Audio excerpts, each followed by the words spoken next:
Friends, I want to thank you for joining me. This is going to be a little bit longer video, which should be of use to you if you're looking for more of my background and how I structure my readings. Necessarily, we're going to go through some wide-reaching concepts of how I see the universe, because that informs my practice. So I'm warning you, it's a longer video, and also covers some aspects of scale and what we mean and don't mean and existence in general. So if you aren't ready for a heavy video, get this one on the watch later. That said, let's dive right in.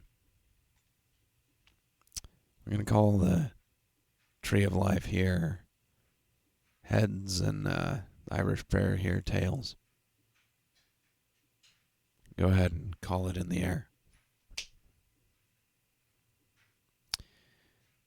I would submit to you that caught like this, both sides of coin are up and neither side of the coin is up. This is a concept I call the division, meaning that the difference between one thing and another is important because of the difference and not necessarily the things. Encapsulated or alluded to, because I'm an expert in neither of these, is the idea of Tao, of Zen, of the sound a tree falling in the forest makes when there's no one there to hear it, of one hand clapping, of indicating divinity like so, but your finger being broken.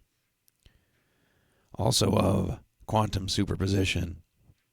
You could say one side of this is a particle and one side of this is a wave.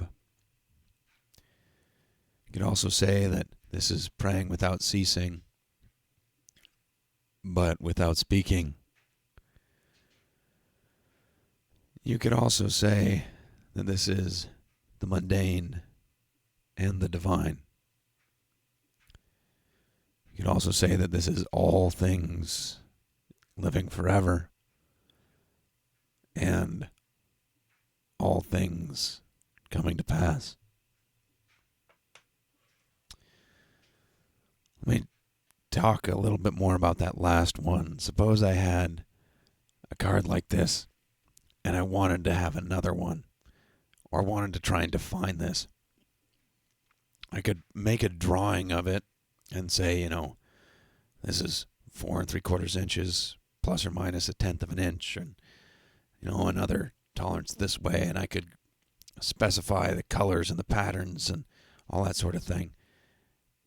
And additional one I'd have made would still be, some variation different, plus or minus a little bit on the dimensions and a little bit of pigmentation on the colors or whatever. The best replica artist in the world, even if they made something physically indistinguishable by all human instrumentation, could not match the positions in the subatomic particles of one to the other. And even if somehow we broke reality's source code and copy and pasted one to the other place, they'd still be different by terms of position. They would also still be related to each other by virtue of one being the original and the other one being the copy, even if after their creation I put them at opposite ends of existence and they never materially interacted with each other. And so that's what I say when I say all things are related. My actions, words, are informed by my experiences, informed by the actions of others in relation to me.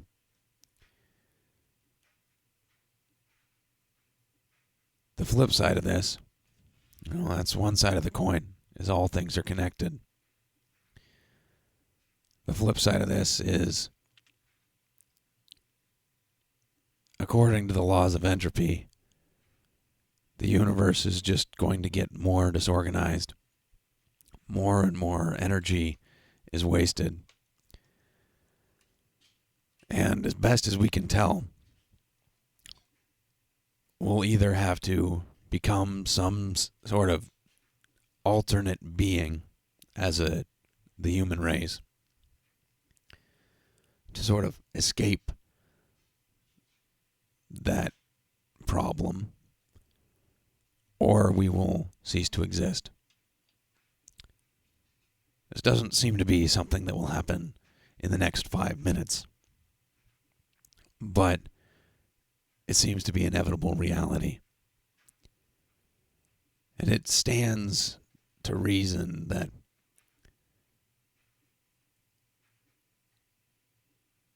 most of what we do will be forgotten in affect and memory.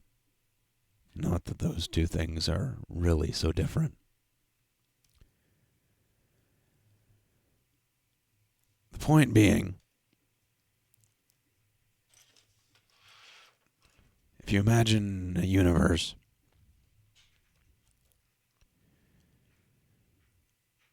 and you take a snapshot of it and you start to analyze the planets and galaxies and interesting clouds and whatever, it's necessarily going to be a little bit out of date by the time your analysis is complete. Even if you were perfect and immediate, you would have gained an understanding, and since you are part of the universe would have changed. That's a part of what I mean when I say perception is reality, because all things being cosmically equal, there's no reason to elevate or denigrate your perception above that of these rocks sitting on my desk. Operationally, what this means is you have to accept this imperfection, and you have to try and address this imperfection if you're going to bring your desires to bear in your conversation with existence.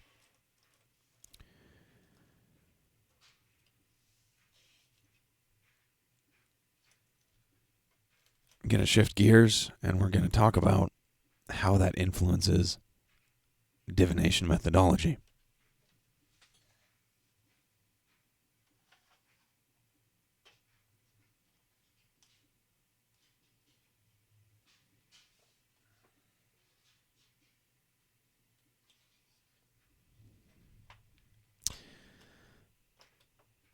Thanks for bearing with the interruption. This is the late 1970s Parker Brothers game, Black Box.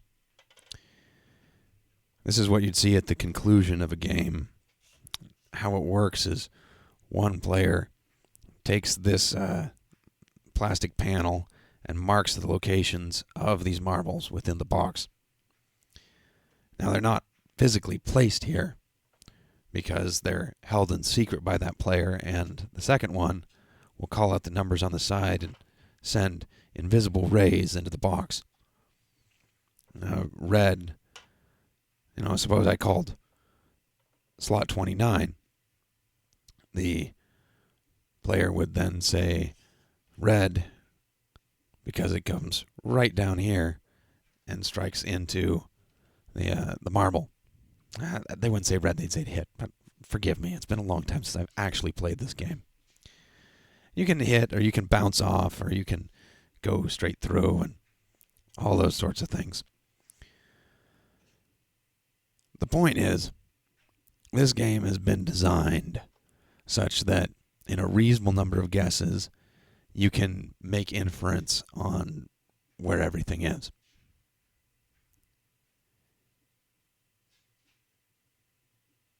It depends on having the right number of slots around the outside, not so many that the game takes forever, and not so few that you lack resolution on where the balls actually are.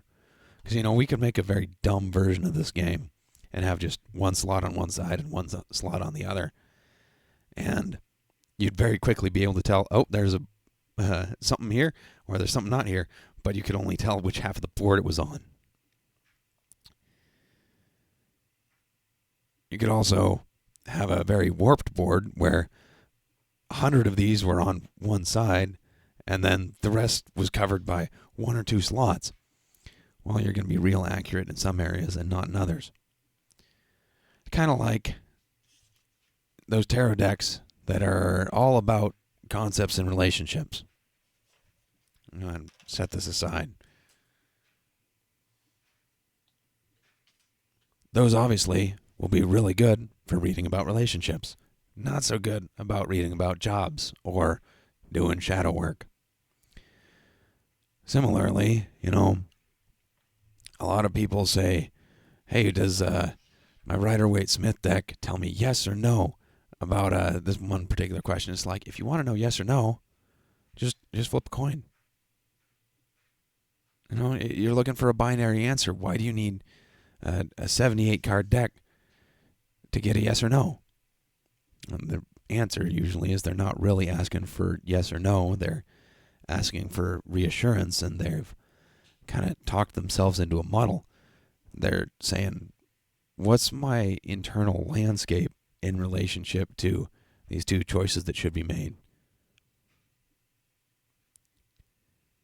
Could be made.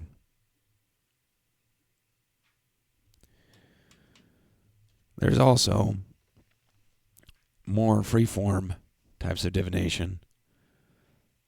This is a scrying orb, right? You look into the side of this under certain conditions and you see shapes the same way that as a kid you'd see shapes in clouds.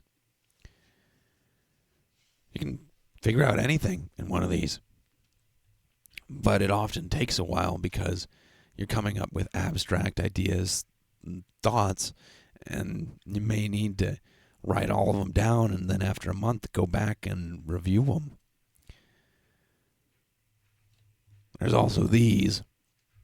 This is a piece of amethyst which I use as a pendulum, and they're very versatile because you can just, see which way it tends to spin on you and interpret that as a yes or no, or hold it over a board or that sort of thing. All that these are really doing is they're giving us a window into our own subconscious, and they're sending the rays into the box, so to speak, so we can see how they bounce off.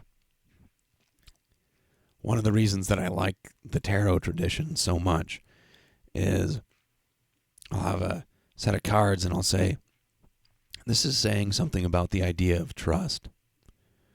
Was there perhaps trust broken or strained or otherwise massively changed recently? And then someone will go, oh, yeah, I feel like I've completely lost my footing. There's been this event and this event and this event. And they start to build, or rather uncover, the relationship between themselves and the cards. And for those of you who know a little bit of psychology, you'll go, well, that's the Carney trick of they added the specificity. I'll say, sure, if you want to call it that.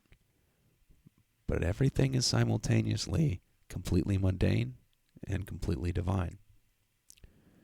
I don't really care how much is a trick and how much is our collective subconscious or divinity or however you want to frame it. I care that someone comes to the table with a question and then leaves with, at a minimum, a useful perspective. There's obviously a lot more to talk about here in every way. And I highly encourage you, if you have questions or if anything in this video wasn't clear to you, to get a comment down below. And I'll use those in the feedback of the community to steer my future discussions and releases. Appreciate you watching.